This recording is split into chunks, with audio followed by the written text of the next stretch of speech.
Hey, Tony Gaskins here. Now I'm in my sauna at the house, so my phone might cut out on me. But one thing I want to say to you is, we're in some very trying times, and it's only going to get worse before it gets better.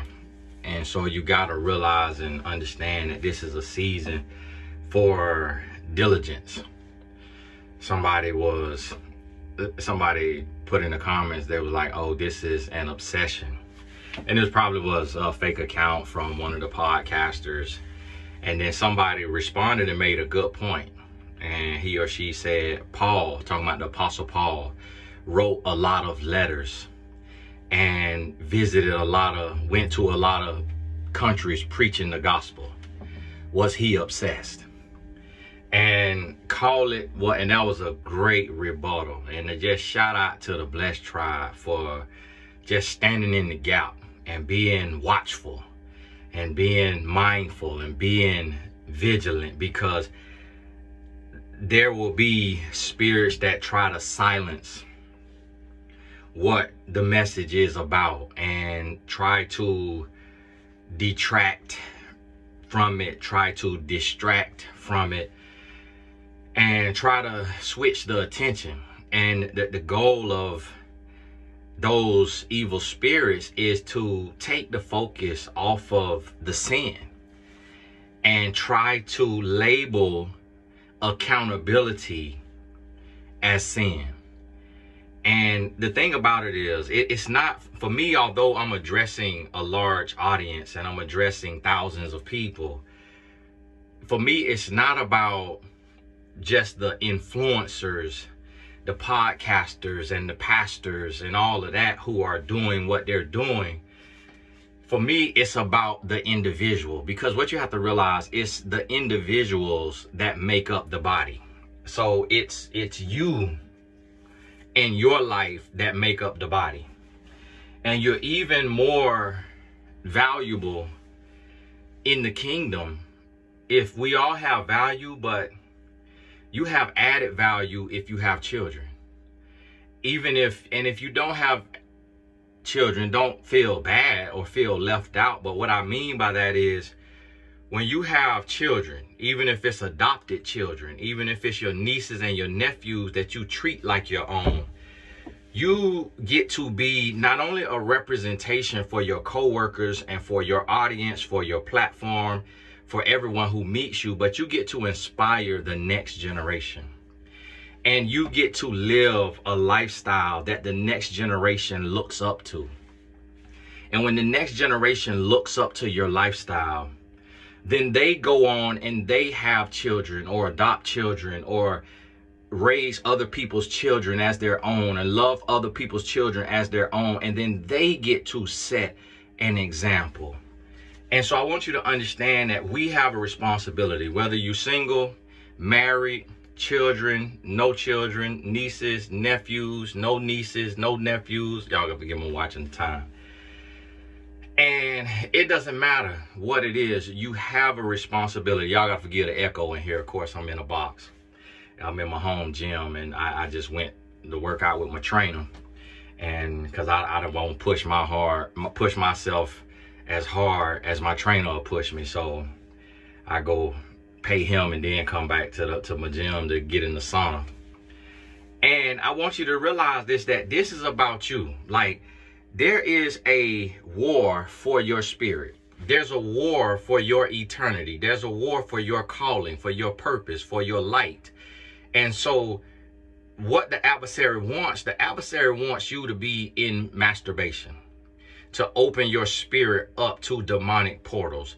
The adversary, and yes, it is bad. Masturbation is bad because of where your mind has to go, what you have to envision. You're envisioning fornication or adultery, and masturbation is a sin because of where your mind goes. It's not that you're just doing it and your mind is not focusing on lust and sex and sin. It is a sin, and it separates your heart from God.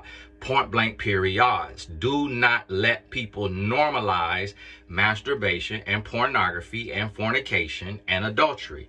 Do not let it be normalized. Any sexual activity outside of marriage leads you to sin. And sexual activity that does not involve your spouse leads you to sin. So listen to what I'm telling you. And you cannot play with it. And that is why when you are in those seasons of masturbation and fornication or adultery or pornography, that is why your life is stuck. That is why you don't have true happiness and true peace. That's why you aren't able to be above the fray. That's why you are easily angered or frustrated, or you feel attacked. You questioning, why can't I get the promotion? Why can't I get the raise? Why can't my business that I started on the side take off? And it's because of you are a child of God and you know right from wrong and you're choosing to do wrong. My phone could cut off at any minute, so y'all forgive me. And I want you to understand this, that the attack is for your spirit. Don't take and project and think that, oh, Tony's just attacking podcasters and whatever. This isn't about me. Let me just jump in the comments and either defend these influencers or take up for Tony. No, this is about for each of us to look at ourselves in the mirror and say, where is there sin in my life that needs to be eradicated? Now, yes, I am a relationship coach, but I'm also a life coach. I'm also a business coach. One of my clients on my text program right now, she's starting a cleaning service in her city. All of the text messages that she sent me is questions about her cleaning business. So I do a lot of different things, but right now I'm feeling called to helping everyone live a righteous lifestyle in the dark. Can you live a righteous lifestyle in the dark when no one is looking? When it's just you and that person you're sinning with? Can y'all come together and live righteous? Can you put God's will over your will? Can you say, you know what, Lord? I want this to be about you instead of about me. Are you addicted to an orgasm? Are you addicted to a feeling? Are you becoming a slave to your body? Or is your body a slave to you? Does your body do what you tell it to do, or do you do what your body tells you to do? This morning I woke up, and as soon as I woke up, I opened the Bible app. There's a Bible app. Search Bible app in your app store, and I listened to the Bible. I listened to 3 chapters, and I'm in the book of Acts right now. And I bounce around depending on where the Lord send me. But I'm in the book of Acts right now, and I listened to 3 chapters. I realized by the 3rd chapter I had dozed back off, so I went back to the 2nd chapter. So I'll pick up tomorrow because I want to make sure I'm listening and bringing the word in. I'll probably start all over tomorrow. But even in that case, when you're tired, it's still a blessing to have that word going into your subconscious. And after that, I was like, well, I could head up to the office, but I didn't have any meetings at the office so this early. So I say, let me hit my trainer up. And I hit him because he just wrote me yesterday checking in on me. And I paid $40 for the 30-minute session. And I zelled him $40, and I went up there to work out. I didn't feel like doing it, but when I got up there and I finished it, I felt better. I made my body my servant instead of me being the servant of my body. Instead of my body saying, we don't feel like it, we ain't got it, we don't feel like breaking down muscles so that they could rebuild stronger. Let's just stay where we at. But when I went to brush my teeth, I saw a little droop on my pec. I saw a little droop on the nipple of my pec, and I said, nope, I got to get back in the gym. I done missed a couple weeks with my trainer.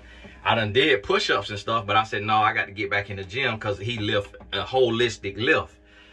And that's what I mean by make your body your servant. Don't stop just eating Oreo cookies and red velvet cake and drinking all that soda and doing all that. Make your body. I haven't ate yet today, and I probably won't eat. I go as long as I can until I'm absolutely hungry. And then when I'm hungry, that's when I eat. I get over little stomach rumblings. I ignore all of that, and I just keep going. I may have some coffee or something like that. It don't mess up my stomach. That some people be, oh, coffee mess up your stomach. Listen to your body. And then I will eat when I'm hungry. And as soon as I'm satiated, I stop eating. If my body need a little bit of sugar, remember, sugar ain't bad for you. It's the overconsumption of sugar that's bad for you.